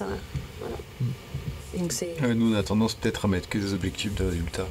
Nous, en fait, quand on a un coaching et que il nous parle de ses objectifs de compète. Vous dites, ok, t'es à tel standard pour y arriver. Faut squatter tant, faut faire tant de ring muscle up. On oriente beaucoup vers les objectifs de maîtrise. Là, t'as ton squat, il est là, on veut l'amener là. temps sur 5 km/h, il est là. Ouais, et on a plus tendance à oublier, nous, les objectifs de résultat. Ben oui. Moi, en tout cas, personnellement, dans la discussion, je me rends compte, c'est que voilà, tu veux être qualifié à telle compète, faut réaliser telle perf sur ça, telle perf sur ça, telle perf sur ça. Mais je regarde pas, j'ai tendance à oublier que mon sport c'est le crossfit et que aussi il faut arriver à se qualifier par exemple pour une compétition en particulier. Moi je l'ai omis volontairement parce que j'ai tellement fait face à des athlètes qui avaient que des objectifs de résultats que je l'ai presque diabolisé comme tu disais. C'est souvent ça, mais il y a beaucoup de préparateurs mentaux qui diabolisent aussi les objectifs de résultats, qui vont te dire mais en fait tes objectifs de résultats c'est pas pertinent du tout, En fait, encore une fois, ça va être très adapté à la personne en fait. Si il y a une personne, elle a besoin aussi de motiver son ego et que c'est pas quelque chose qui la stresse des résultats, en fait c'est ok, tu vois. Et potentiellement qu'on en a besoin aussi pour avoir de l'énergie et se dire en fait, se bouger, se dire ok mais en fait je vais atteindre cet objectif de résultat aussi. Et t'as d'autres personnes en fait, penser aux résultats c'est juste impossible pour eux, c'est une source de stress énorme et en fait ça va les handicaper plus qu'autre chose. Et encore une fois le côté faut aussi être satisfait de soi au quotidien quoi. Mais c'est pas bien aussi dans vos coachings d'avoir des objectifs qui n'ont rien à voir avec le truc final. Genre je prends un exemple, si le gars, je sais que j'avais vu sur les trucs de la RX, en gros tu les faisais progresser sur un complexe, pareil pour un coaching individualisé, un mec tu sais qu'il doit squatter 200 d'ici 1 an et demi pour atteindre ses objectifs par exemple, et au lieu de lui mettre tout le temps face à son 1RM, tu lui fais, tu vois, t'essayes de divertir son attention et de lui montrer qu'il progresse par exemple sur un complexe à la barre, ou sur un 3RM, ou sur un 5RM, ou sur un 10RM, tu vois, pour l'éloigner de son truc final, mais que quand même ça le pousse dans cette direction-là, quoi. Mais lui montrer qu'il valide, ou même toi, si tu sais, en voyant ses séances que par exemple... Tu sais qu'il fait un 5RM à tant de poids, tu sais qu'il peut faire un 1RM potentiellement. Oui, voilà, non mais en gros, par exemple, s'il a jamais fait de 5RM de sa vie, tu te fais faire un 5RM, tu lui dis... C'est quand même un PR. Voilà, tu sais, ça fait toujours un PR. D'accord, on l'utilise pour lui le fixer un challenge sans prendre le risque d'avoir la déception s'il se loupe en fait. Voilà. Donc par exemple, s'il veut faire monter sa 1RM et qu'on sent qu'il a progressé, mais on veut pas prendre le risque parce qu'il y a un moment du processus où on veut pas prendre le risque de se louper sur le 1RM, tu lui fais faire un 3RM ou un 5RM, tu lui dis t'as vu, t'as fait 5 reps à tel poids, théoriquement là t'as 7 1RM et tout, ça va le motiver en fait. Ou peut-être l'effrayer aussi. Après moi j'ai au moins cette approche, si tu te sens bien, monte quoi. Si tu sens que tu peux claquer un PR aujourd'hui, alors que le PR est dans 2 semaines, c'est pas grave. Mais si tu sens que psychologiquement il est pas prêt à aller faire la 1RM mais qu'il a progressé physiquement, il y en a ils sont plus prêts à faire des 1RM que d'autres avant le jour du 1RM. Ouais, j'ai l'impression que c'est tout le temps. C'est juste pris avant toi. Tu fais un cycle de 12 semaines, tout le monde soit c'est semaine 8-9, tout le monde va se dire ok je suis en pleine forme. Et arrivé à la semaine du 1RM, putain le travail, je me suis fait défoncer. Ah ouais, c'est tout. C'est tout le temps comme ça quoi. Qui sont prêts avant et qu'après sur le jour J. En fait le jour J, il y a t'as l'impression qu'ils mettent tout en œuvre pour se louper. Peut-être parce qu'ils voient ça comme quelque chose d'absolument énorme. Parce que par exemple le jour de leur 1RM, t'as été au travail, ton patron il t'a cassé les pieds, mais 3 semaines avant il t'a fait la même remarque, ça t'a rien fait. Le jour de ton 1RM, ça t'a affiché, ça t'a niqué la journée quoi. Donc je pense qu'il y en a... tu vois, même là, en termes de capacité attentionnelle, travailler son attention, ça a aussi un intérêt pour ça aussi. D'être capable d'arriver... Oui, de se remettre direct, voilà, c'est ça. Et puis c'est souvent, il y a beaucoup, dans notre entourage, en tout cas, moi dans mes récemment, il y en a énormément qui, je dois faire ça aujourd'hui, putain. Mais je pense qu'il y a une part d'inconscient. Nous, en programmation, il y a des semaines de tests. Genre, ils se disent ok, j'ai progressé. Du coup, moi, je mets plein de tests intermédiaires. Au moins, ils sont obligés de voir que c'est indéniable, ils ont progressé. Parce que arrivé semaine de test, oh non, je suis fatigué, ça va pas. Mais justement, du coup, je crois que c'est comme tu disais, le fait de leur faire le 1RM avant et pas le jour où ça devrait aller, est-ce qu'effectivement, ça aurait pas un intérêt pour leur prouver qu'ils sont capables de le faire et que finalement quand ils le refont ils l'ont déjà fait en fait. Oui mais du coup maintenant c'est plus après je sais pas en termes d'entraînement si ça casse un truc ou je sais pas quoi après il y a des moments, je pense en prépa mentale vous parlez beaucoup de momentum aussi, positif, négatif, quand t'es dans un momentum positif si tu te sens vas-y quoi. Je pense qu'il y en a. Enfin, moi, si je fonctionne comme ça, en tout cas, c'est dès que tu as créé un truc positif, profites-en. Si tu te sens bien, vas-y. Et en plus, si ça réussit en plus, ça peut encore enrichir ce momentum. Donc, après, ça réussit pas. Tu veux expliquer ce que c'est momentum? Peut-être qu'il y en a qui connaissent pas, si ils écoutent. C'est un élan, quoi. Ouais, c'est un élan, ouais. C'est un élan positif. Ouais. Moi, le squat, c'est un de mes pires faiblesses en CrossFit. Il y a eu une époque où, à chaque fois que je devais faire une gamme, une RM ou une montée en gamme et tout, il m'arrivait toujours un truc. Une fois, je suis tombé malade une semaine avant. Une fois, je suis parti voir le Tour de France. Une fois, je suis parti faire un week-end. Ça t'est tombé dessus, quoi. Non, il a un truc le lundi, ça fait 12 semaines qu'il le sait. Il part le week-end samedi, dimanche. Non, mais clairement, c'était inconsciemment, en fait. Je me sabotais. Non, je me sabotais. Ah oui, t'as oublié. Et tu t'as une RM le lundi. Non. Tu savais que t'avais la une RM, mais tu t'es quand même dit, je pars en week-end. Ouais, bien sûr. Tu m'auto-sabotais. Mais t'as déjà été confronté à des situations comme ça où des gens qui ont tellement peur d'échouer qu'ils s'auto-sabotent pour avoir une excuse. Et du coup, j'ai dû changer mes habitudes sur plein de trucs pour me dire, c'est bon, t'arrêtes tes conneries. Ouais, c'est ce qu'on appelle les stratégies d'auto-handicap. En fait, stratégie d'auto-handicap, ça va être, tu vas mettre une stratégie, que ce soit consciemment ou inconsciemment, ça peut être les deux, pour, en fait, quoi qu'il arrive, si tu rates, c'est pas de ta faute. T'auras des excuses. Voilà, t'as toujours une excuse. Par exemple, soit ça peut être... Il y en a 10 en bas qui sont en train de merde. Par exemple, je sais pas, même ça nous arrive même depuis qu'on est petit, je sais pas, tu vas passer t'as un contrôle et comme t'as peur de le rater et de paraître nul, tu vas dire j'ai pas révisé du tout ou c'est sûr j'ai raté, etc. Et puis tu connais tous cet élève en fait qui se ramène un 18 alors qu'il pensait que alors qu'il disait qu'il avait raté. Et toi tu t'arrives, t'as ton 10, etc. alors que t'as rien dit, tu vois. C'est une personne, elle va mettre en place des stratégies d'auto-handicap, donc soit concrètement elle va dire des choses, soit elle va pas se coucher tôt la veille, soit elle va mal manger, soit elle va faire des activités, boire, voilà. Ça peut être plein de choses, parce qu'en fait, s'il rate, en fait c'est normal, c'est parce qu'il y avait ça. Et puis s'il réussit, en fait c'est un surhomme. Tu te rends compte, il a fait tout ça et puis en plus il réussit quand même. Dans tous les cas, t'es gagnant. Voilà, c'est ça. Sauf qu'en fait, c'est un peu... voilà, c'est un peu le serpent qui se mord la queue. Parce qu'au final, ça te pousse pas du tout à progresser, à performer plus. Juste, tu restes dans un état de maîtrise. Et même voire pire, ça peut complètement mettre... Enfin, oui, utiliser un mot. Ça peut complètement mettre en l'air tout, quoi. Et toi, comment t'as fait pour... parce que du coup, je savais pas que t'avais eu un moment de réalisation après le Tour de France. T'as fait comment? Non, c'est pas après le Tour de France. C'est là au mois de novembre, je devais faire une montée en gamme. Je suis tombé malade une semaine avant ou 10 jours avant. Là. Je sais pas si c'était le Covid ou pas. Et en fait, je me suis dit, non, mais maintenant, t'arrêtes tes conneries. J'ai acheté des suppléments, toute la micronutrition qu'il fallait. En fait, j'ai fait tout pour mettre toutes les chances de mon côté. Je me suis remis à rentrer mes calories sur l'appli. Je me suis interdit de boire d'alcool, je me suis forcé à faire des douches froides ou bains froids tous les dimanches, et du coup, comme ça, j'ai recréé un élan positif en fait. Ok, ouais. Mais parce que voilà, ça c'est intéressant ce que tu dis, c'est que parce que nous on n'a pas de momentum positif, mais les momentum négatifs, ça existe aussi.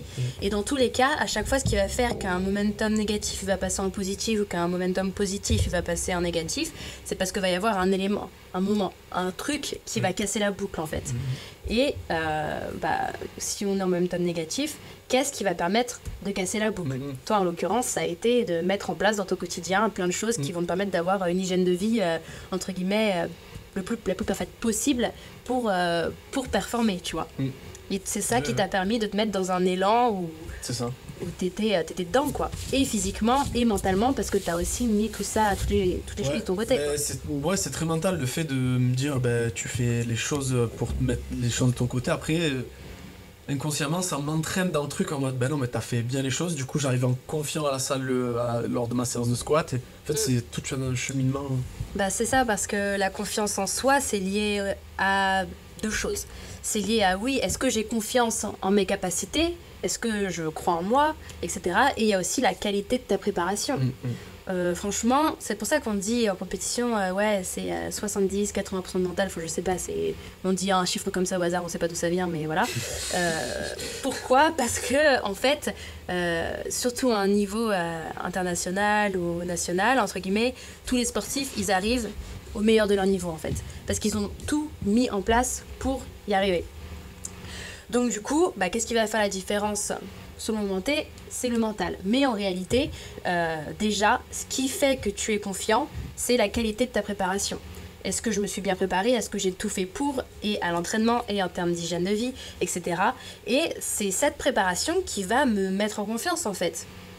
La perf que je vise, je l'ai déjà fait 5-10 fois à l'entraînement. Donc en fait, qu'est-ce qui va me faire douter le jour J Voilà. Mais c'est ça, pour en revenir au CrossFit, c'est ça qui est beaucoup plus dur dans notre sport, je pense, c'est que les épreuves, je sais pas si tu sais, mais elles sont pas connues à l'avance. Quand tu arrives en compète, généralement ça sort la veille au soir ou même durant la compète. Et du coup, par exemple, un gars qui fait de l'athlé, si son épreuve c'est le 400 mètres, le 400 mètres il a déjà fait, il sait globalement où il en est. Après, il sait où il va. Oui, pour le coup, lui, c'est vraiment automatisé au max, quoi. Il connaît la ligne d'arrivée, mais dans le CrossFit, c'est beaucoup plus dur parce que justement, t'as pas cette connaissance-là des épreuves. Et bon, généralement, quand t'es un compétiteur, on va dire, expérimenté, tu sais approcher des WOD et tout, mais tu peux toujours avoir des surprises, ou même durant les compétitions, avoir des éléments genre la pluie, le changement de matos, un mouvement nouveau, le rack qui est pas comme le rack chez toi, genre faire la barre, tu vois, qui accroche pas pareil, des trucs comme ça. Et c'est de là où, vous, j'aimerais bien avoir vos inputs aussi de comment vous gérez ça avec vos athlètes, et toi, comment tu conseilles du coup les gens par rapport à justement la nouveauté qui peut arriver durant les intra-compétitions, on va dire quoi. On commence nous? Ouais. Moi je fais un peu je reviens à ce que tu avais dit tout à l'heure, se concentrer sur les éléments maîtrisables. Donc déjà la première chose c'est avant la compétition qu'ils aient toutes leurs affaires prêtes, leur nutrition, leur shaker avant le WOD, après le WOD, qu'ils aient leur warm-up écrit sur leur téléphone ou sur un papier, parce que déjà le fait de rentrer dans leurs échauffements avec quelque chose d'écrit, ça les fait rentrer dans leur rituel. Donc la veille, en général, je leur écris les échauffements en fonction des épreuves qui sont sorties. Comme ça, au moins, ils ont déjà, avant l'épreuve, ils vont se concentrer sur la réalisation de leur échauffement et du coup, ça va leur permettre psychologiquement déjà rentrer dans l'épreuve.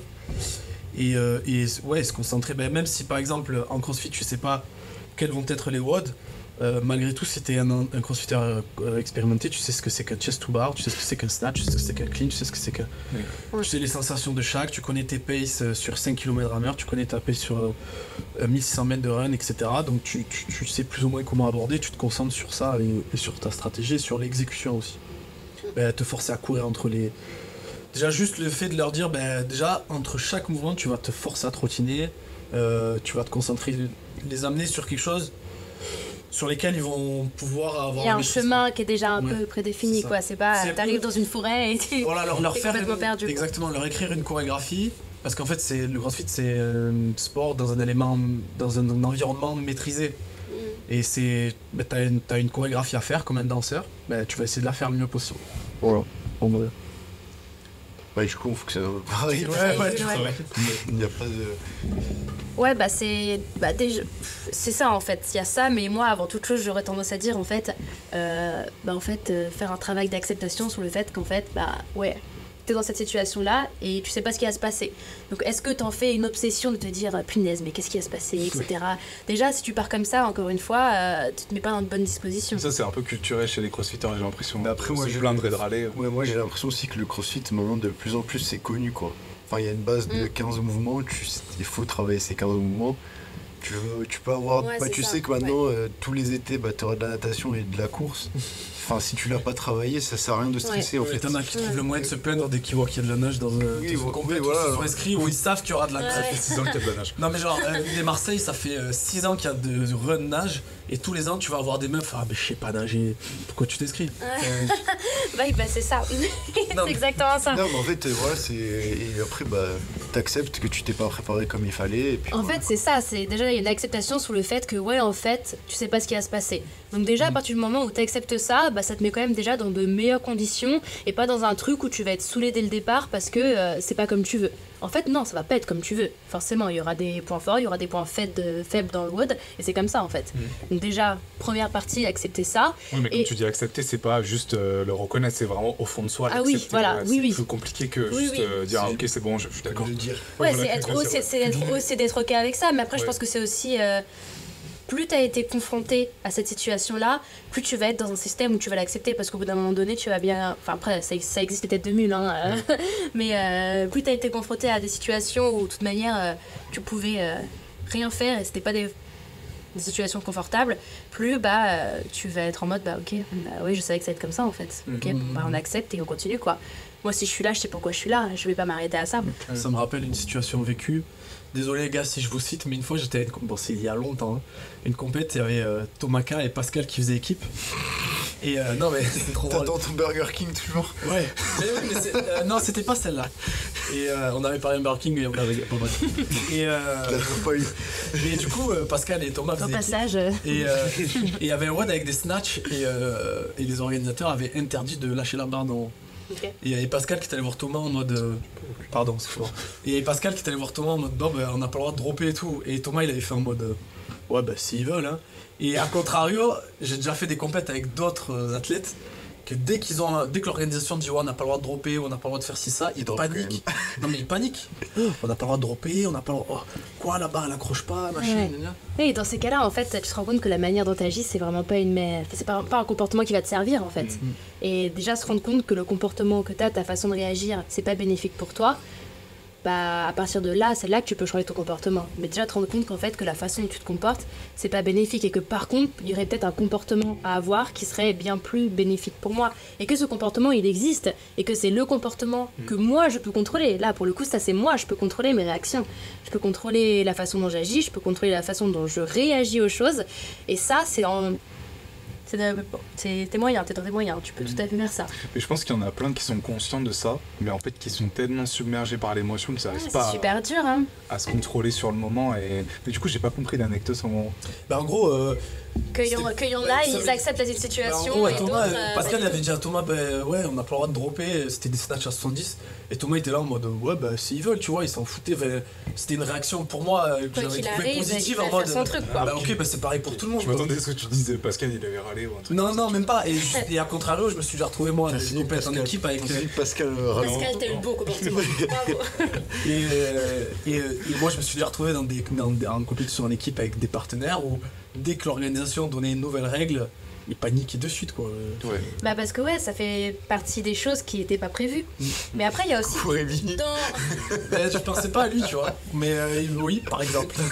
Mais tu vois, concrètement, vous, en tant qu'entraîneur, mettre dans les entraînements des situations imprévues, c'est ce qu'on appelle shocking under pressure.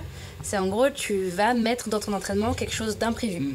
Quelque chose qui n'était pas prévu. Et du coup, en fait, ça confronte le sportif à l'imprévu et à réagir et à se débrouiller quoi qu'il en soit. Vous le faites, ça ? Très peu. Non, pas assez. Mais en fait, c'est rare, mais des fois, ça peut être un truc tout con, typiquement. Après, je sais qu'il y en a, tu leur mets Fran, c'est un des pires WOD dans CrossFit. Ils le voient 3 jours avant sur leur prog, et pendant 3 jours, ils vont faire que y penser, quoi. Mais récemment, j'ai commencé à ajouter, par exemple, je prends l'exemple de Gauthier, Gauthier Lacroix. Une de ses faiblesses, c'est les box jump over. Et je voulais lui faire une progression semaine en semaine en box jump over. Et la première semaine, je lui ai direct mis 150 for time. Et en fait, je lui ai dit, comme ça, t'as fait 150 for time. Les prochaines semaines, t'auras pas peur des séances, en fait. Ouais, c'est ça, en fait. Voilà, tu vas voir les autres séances, tu vas rigoler à côté de ça. Ouais, t'as tellement été choqué, t'as tellement été confronté au pire, que finalement, quand il t'arrive quelque chose de similaire, ça t'est déjà arrivé, tu connais cette situation, et du coup, ça enlève ce côté incertitude et oh là là, c'est très grave comme situation. Ouais. Plus t'as été confronté à quelque chose de dur, moins ça paraîtra compliqué, quoi. Et ce que tu avais fait aussi avec Mathis et moi à l'époque, il y a peut-être 2 ans, c'est que moi j'avais une séance sur True Coach, Mathis aussi. Et en fait, on est arrivé à la salle à 10h et tu as dit, non, en fait, c'est 200 calories for time. Et moi, à l'époque, j'aurais été incapable de le faire si tu m'avais dit, si j'avais vu ma prog une semaine à l'avance et ça. Alors que là, en fait, on s'est mis sur le rameur, on l'a fait. D'ailleurs, j'ai fait le même temps que j'ai fait là il y a 3 semaines, mais. Bref, non mais c'est intéressant aussi d'ajouter des trucs. Et il y avait aussi, je crois que je vous l'avais déjà dit, mais Noah Olsen dans la prépa des Games de 2020, je crois, son coach il lui avait mis Karen, et il lui avait Karen Heavy, donc avec c'est combien, 12 kilos, 13 kilos. Non, c'est 13 pour... Ouais, Karen c'est 150 wall ball for time, tu vois ce que c'est un wall ball? Oui. Ouais, voilà. Donc 150, enfin bref, et avec un truc de 12 kilos. Et il lui avait donné le ballon dans la salle tout pourri qui était désaxé, où il y avait un trou dedans. Et en fait, pendant tout le truc, Noah Olsen il racontait, mais est-ce qu'il l'a fait exprès ou pas? Est-ce que j'ai juste pris le mauvais? Est-ce que est-ce qu'il a fait ça pour me confronter à l'inconnu et tout? Mais en fait, cela, je l'ai même pas calculé. Au final, ça lui avait fait quand même un exo de prépa mentale parce que pendant tout le truc, il s'était demandé Enfin, pareil, si ça sortait en compétition, comment il allait réagir et tout, donc c'était intéressant. Oui, vous pouvez faire ça avec plein de moyens. Hein. Ça peut être, vous dites à plein de gens de venir dans la salle, vous mettez la musique à fond, au contraire. Enfin, ça peut être des trucs tout con. Hein. Ça peut être réellement en termes d'exercice, mettre, je sais pas, beaucoup de reps ou alors des choses qui sont hyper dur ou alors même limite il va vous dire mais pourquoi est-ce que tu me donnes ça n'a aucun sens tu vois. Des fois ça peut être des trucs comme ça et ils vont être tellement en mode mais pourquoi c'est comme ça et en fait ça va les mettre dans une situation inconnue et ça permet de, enfin c'est intéressant de faire ça à l'entraînement. Dans les sports c'est toujours différent hein. Dans différents sports ça peut s'appliquer différemment mais il y a des crossfitters qui utilisent des défis extérieurs. C'était Rich Froning qui faisait faire des stages de survie à ses athlètes. Il n'y a pas que Rich Froning. Hein. Il n'y a pas que Rich Froning. Il n'y a pas que Rich Froning, ouais. Et moi j'ai un athlète qui aime pas trop l'aspect endurance dans le crossfit. Et j'avais envie je dirais pas son nom parce que sinon j'ai perdu l'aspect. Mais je voulais l'amener au Mont Ventoux, genre comme ça au moins tu vois il est en haut du Mont Ventoux, t'as passé 2 heures à 180 BPM, t'as plus peur des séances de bike après, c'est sûr. Il y a une question qui m'a un peu interloqué dans les réponses là sur Insta. Quelqu'un qui a mis « J'ai d'excellentes capacités physiques, mais je suis limité par mon mental dans la diff. » Et je lui ai dit « Dans la diff » et il m'a dit « Quand j'ai des cuisses qui brûlent. » Donc je te laisse avec cette question. Quoi. Oui, dans la difficulté, pardon. Je sais pas comment on peut répondre à ça. J'ai de bonnes qualités physiques, mais... j'ai d'excellentes qualités physiques. En gros, il supporte mal la douleur quand ça devient dur dans l'effort. En gros, la douleur le fait arrêter, quoi. Ce qui est le problème de 99% des crossfitters peut-être, puisque c'est le truc limitant. C'est le sport de douleur. Mais... déjà, c'est marrant la manière dont il a formulé. Très marrant. Déjà, de dire j'ai d'excellentes capacités physiques comme ça, c'était qui? Est-ce qu'il avait vraiment des bonnes qualités? Il a confiance en lui. Ce serait peut-être pas son nom comme ça. Non, mais c'est clair. Pas son nom, mais toi, t'as dû regarder. Je sais pas qui c'est. J'ai pas vu. Ah, ok. J'ai pas eu le temps, j'ai vu le truc juste avant qu'on démarre. J'irai voir après. Mais je pense que déjà, il faut qu'il trouve son pourquoi. Non, mais c'est marrant parce que peut-être ça veut dire qu'il a effectivement, imaginons on part du constat, il a effectivement d'excellentes capacités physiques, mais du coup il y a peut-être un mouvement qui pour lui est particulièrement difficile et imaginons c'est dans les cuisses. Il congestionne facilement, je sais pas par exemple, tu vois. Il m'a dit dès que les cuisses commencent à chauffer sur les runs principalement. Voilà, donc ça veut dire que c'est potentiellement qu'il est, par exemple, imaginons très bon partout, mais que dans ça, c'est compliqué. Oui. Et comme peut-être il avait des facilités dans la plupart des choses qu'il a fait, il a moins été confronté potentiellement à la difficulté ou au doute. Voilà. Donc peut-être que c'est quelque chose, il n'est pas accoutumé à ça. Après, comment est-ce qu'on gère ça? Je pense que déjà, il y a 2 versants. Est-ce que réellement la douleur est tellement forte que tu ne peux réellement pas faire ou est-ce que c'est possible de surmonter cette douleur aussi, tu vois? Déjà, il y a cette question-là à se poser. C'est une question qu'on se pose tous en CrossFit parce que il n'y a pas qu'en CrossFit, mais dans beaucoup de sports d'endurance, dès que ça devient dur, il y en a qui ont une forte capacité à rester dans le dur longtemps et à tenir le truc. C'est pour ça qu'il y a plein de tests physiques qui sont adaptés et qu'au-dessus de 12 minutes dans la littérature, ils disent que c'est pas acceptable. Tu vois. Parce qu'il y a une part de mental qui prend trop le dessus. Genre les FTP par exemple de 1 minute, c'est préféré par rapport aux 60 minutes, parce que sur 60 minutes, t'as une part de mental qui est trop importante. Et il considère que le mental c'est incertain. Il considère que la psychologie fausse trop le résultat physiologique en fait. Mais tu vois, c'est ça qui est fou, parce que je trouve pas ça déconnant, parce qu'il y en a, ils vont avoir une capacité à... Ah mais c'est pas déconnant du tout parce que c'est le cas. Surmonter cette douleur et d'autres ils vont se dire putain ça pique, j'arrête quoi. Ça fait partie du jeu du coup. Mais c'est ça qui est intéressant tu vois parce qu'en fait vu que le physique c'est palpable mais que le psychologique c'est pas palpable, on va considérer en fait non on va enlever ça parce que c'est trop psychologique tu vois. Oui, mais ils peuvent pas le gérer. Du coup, ça s'apprend à gérer, c'est juste que... Oui, mais dans une étude scientifique, tu as des... Bien sûr, mais tu vois, c'est ça qui est intéressant, c'est parce que il y a... Ils sont conscients que c'est... il y a ce côté-là, psychologiquement parlant, quelle est la part du psychologique dans ça? Et est-ce que... c'est tellement ça qui est compliqué aussi en préparation mentale et je me retrouve beaucoup confrontée à ça, c'est que comme c'est pas palpable directement et comme les progressions ne se voient pas obligatoirement dans les résultats, c'est frustrant pour les gens et ils comprennent pas à quoi ça sert parce que en fait ça va pas forcément directement se traduire en résultat ou même parfois ça se traduit pas forcément en termes de résultats mais simplement en termes de bien-être par exemple. Je te donne un exemple comme ça, tu vois. Et du coup ça veut dire que puisqu'il n'y a pas un retour direct de performance, les gens ils vont pas vouloir s'y attarder, tu vois. Et parfois, chez certaines personnes, c'était le truc, ça a fait un déclic, et oui, en fait, tu vois directement une progression et c'est palpable.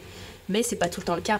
Et tu vois, c'est marrant que dans la littérature... Pourtant, un test de VO2 max, ça me sert à rien si mon athlète, à chaque fois qu'il est dans le dur, il lâche la... T'as très peu d'études avec des vrais 1RM sur des barres, parce qu'il y a cet aspect mental qui est trop important. Ils considèrent que c'est trop important. Ok. Du coup, ils prennent des trucs, des plus des 5 RM où la charge sera moins élevée. Donc la hype sera moins importante. Donc la hype demandée sera peut-être moins importante. Mais le truc, c'est qu'en fait, les sciences du sport, ils s'attardent que sur la physiologie. Ouais, puis en fait, elles cherchent tellement à être considérées comme une vraie science dure, entre guillemets.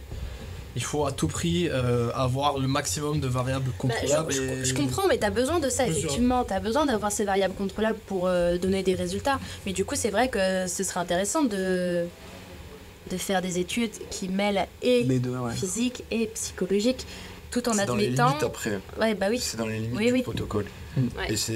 Et du coup, ils disent que si tu veux faire un vrai test physique et tester les capacités physio de ton athlète, c'est vraiment... Tu privilégies des durées qui sont courtes comparé à des durées longues parce que tu auras une réelle vision de ce qui vaut physiologiquement. Ouais, c'est ça dépend de ce que tu recherches à montrer dans ton étude, quoi.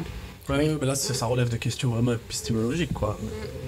Est-ce que la manière de rechercher en sciences du sport, qu'est-ce que ça vaut, ça montre même notre société, moi, je trouve, en vrai. On te demande du résultat en permanence. Et c'est pour ça que même toutes les recherches scientifiques sont orientées vers ça, mais c'est lié même au système économique dans ces milieux-là. On veut du résultat et en fait, du coup, on va donner des moyens aux sciences dures. Oui, mais après, les statistiques, sciences humaines. Les statistiques aussi, tu leur fais dire ce que tu veux à tes datas. Les sciences dures, tu veux dire? Oui, tu prends tu prends tes datas, tu prends les tests de stats qui t'intéressent et qui avantage sur ce que tu veux faire dire à tes datas, et après imagine si tu veux prouver que tel protocole a un effet positif. Même, non, je sais pas. Non, mais du coup c'est pour ça que y a eu un mec qui est dans la data qui a entre guillemets sorti une étude qui a entre guillemets prouvé que 75% des études scientifiques étaient fausses. Dans quel domaine? Dans tous les domaines. Genre en gros les trucs de Covid, tu prends toutes les études du Covid, 75% des études sont fausses. Mais en fait c'est pas que c'est faux, c'est que c'est vrai dans certaines conditions. Mais après il y a un livre qui est sorti il y a pas longtemps sur les stats que ma copine a lu et qui m'a fait du coup un petit résumé. Tes stats tu leur fais dire ce que tu veux et il faut faire ultra attention quand on te dit en France il y a eu une diminution de la violence en France. En fait, ils prennent quoi comme data par rapport à 1950 ? C'est ce que je te dis. Ça va dépendre de quelles données tu prends et sur quelles sont tes conditions. Mais effectivement, tu peux faire dire n'importe quoi à tes résultats. Je vois ce que tu veux dire, d'accord. Toutes les études, tu prends 75% des études, d'après ce qui est dit par ce mec. Je me rappelle plus son nom, ce serait intéressant de retrouver le papier. Mais tu reprends 75% des études scientifiques, 75% des trucs c'est faux, quoi. C'est vrai dans certaines conditions, quoi. C'est vrai quand t'as bidouillé les data comme tu voulais.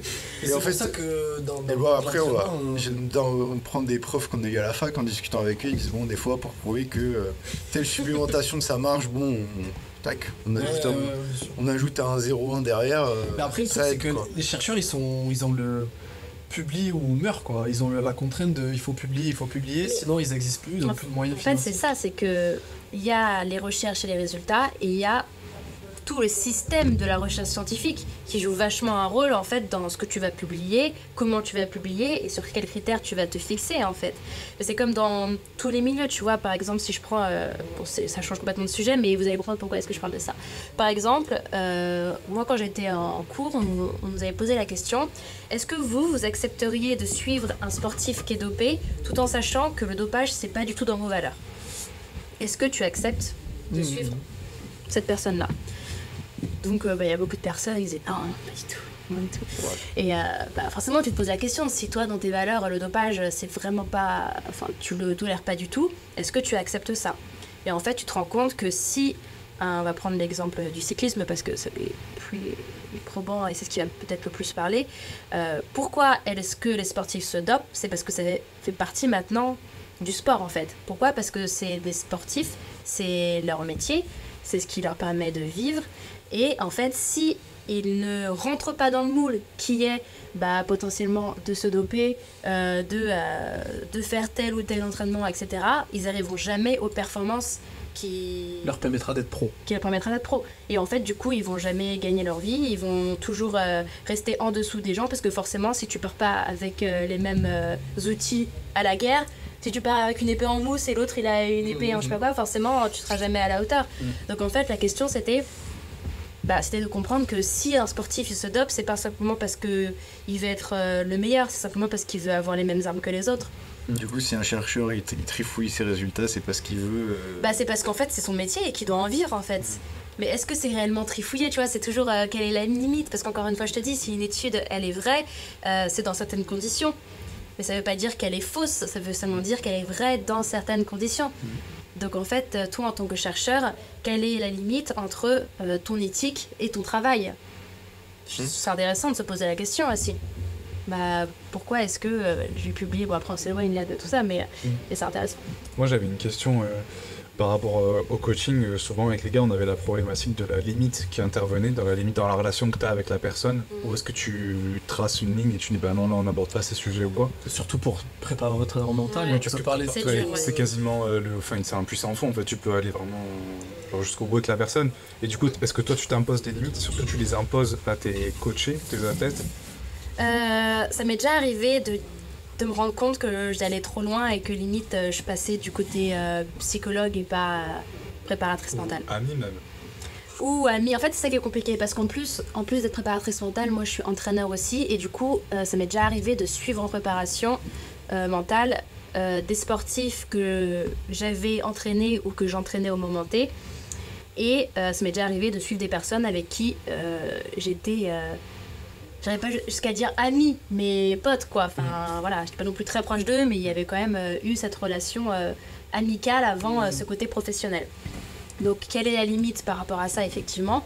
Déjà pour une personne que je ne connais pas du tout à la base quand je commence à la suivre, ça va être déjà est-ce que c'est dans mes compétences? Par exemple, sachant que je suis préparatrice mentale et que je ne suis pas psychologue, si une personne réellement elle a des problématiques qui relèvent de sa santé mentale et qui mettent en danger sa vie et qui nécessitent peut-être un traitement ou un diagnostic qui va être plus lié à des maladies psychologiques, etc.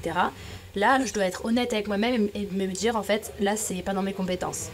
Parce que en tant que préparateur mental, des fois tu veux tellement aider les gens que tu vas faire le maximum et parfois en fait tu te rends compte que c'est pas que tu vas pas pouvoir aider la personne, mais c'est que en fait c'est pas ton rôle, t'es pas psychologue. Après il y a des psychologues qui sont préparateurs mentaux, mais quelle est ma limite en fait? Est-ce que je suis cette personne pour le côté bien-être, le côté performance, ou est-ce que je suis cette personne pour ses pathologies? Donc déjà il y a ce côté-là, est-ce que c'est dans mes compétences? Et après le côté amical, c'est compliqué en vrai. Franchement, des fois, je me pose la question et je me dis, est-ce que là, je suis pas Parce qu'il y a des cas, allée c'est trop déjà loin arrivé dans ta carrière d'avoir mis un stop à quelqu'un? D'avoir dit non, là, on parle trop, là, c'est trop, là, je peux pas traiter ces sujets-là. Pas un stop, mais ça m'est déjà arrivé de dire, ok, là, je trouve qu'on perd un peu le... Enfin, on n'a plus de ligne réellement directrice. Et en même temps, du coup, pourquoi ce suivi, qu'est-ce que t'en attends, tu vois? Okay. Et réellement, et revenir, ouais, c'est ça, pourquoi est-ce que tu as fait ce suivi à la base? Et parce que des fois, en fait, ça peut arriver, notamment quand une personne, elle peut avoir beaucoup de problèmes, ou quand tu t'entends très très bien avec, parfois, en fait, tu vas juste te retrouver à faire de la psychologie de comptoir et pas réellement à régler des problèmes, tu vois.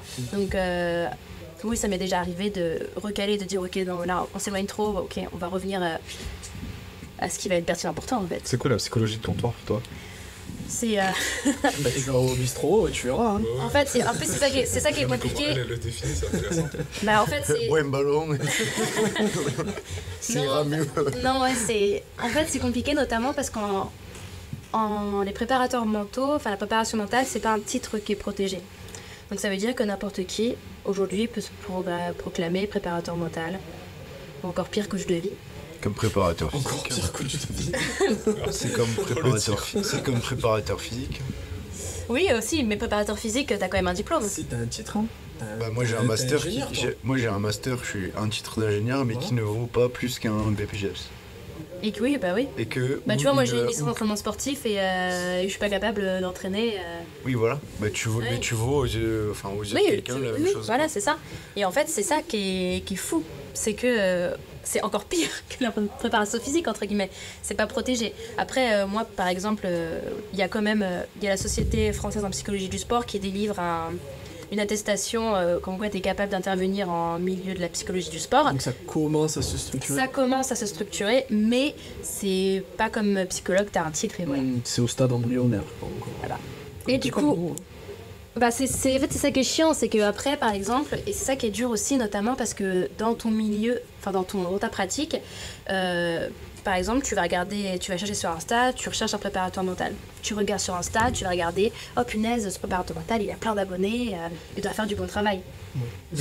Et en fait, c'est compliqué parce qu'il y a des personnes qui sont très très bonnes en communication et pas forcément très... Peut-être qu'ils le sont aussi dans leur métier, mais ça, tu le sais pas. Et en fait, quand tu connais pas le milieu de la préparation mentale parce que c'est un milieu qui est pas encore très développé, même qui commence de plus en plus à l'être, mais c'est pas non plus... Quand on dit préparation mentale, vu qu'en plus c'est un domaine abstrait, voilà. Donc du coup, il y a quand même ce truc... c'est pour ça que je dis toujours ça, quand tu cherches un préparateur mental, réellement, renseigne-toi sur son parcours, qu'est-ce qu'il a fait, est-ce que sa manière de travailler, ça te convient. Et c'est pour ça qu'il y a plein de personnes qui disent, la préparation mentale, ça marche pas, ça sert à rien. Bah forcément, en fait, si tu te... Il y a plein de préparateurs mentaux, qui en fait, n'ont pas du tout fait les études pour... Ça arrive même des dirigeants d'entreprise qui se disent coach en entreprise parce qu'en fait... ils ont eu des entreprises. Oui, voilà, c'est ça. Mais en fait, être dedans et être dans le côté management, c'est pas du tout la même chose que du côté psychologique. Et en fait, parce qu'ils ont de la renommée dans le métier qu'ils faisaient avant ou parce qu'ils savent très bien communiquer, et ben là, ils peuvent faire de la psychologie de comptoir. C'est-à-dire parler de la forme. Oui, après c'est basé que sur leur empirisme à eux, que sur leur vécu à eux. Et du coup, ils transposent leur vision du truc à tout le monde. C'est tu calques. Et c'est ça qui est compliqué aussi, quand on revient à avoir la distance, c'est que quand tu entraînes et que tu fais aussi la préparation mentale d'un sportif, en fait, il faut faire hyper attention à ce que tu vois à l'entraînement.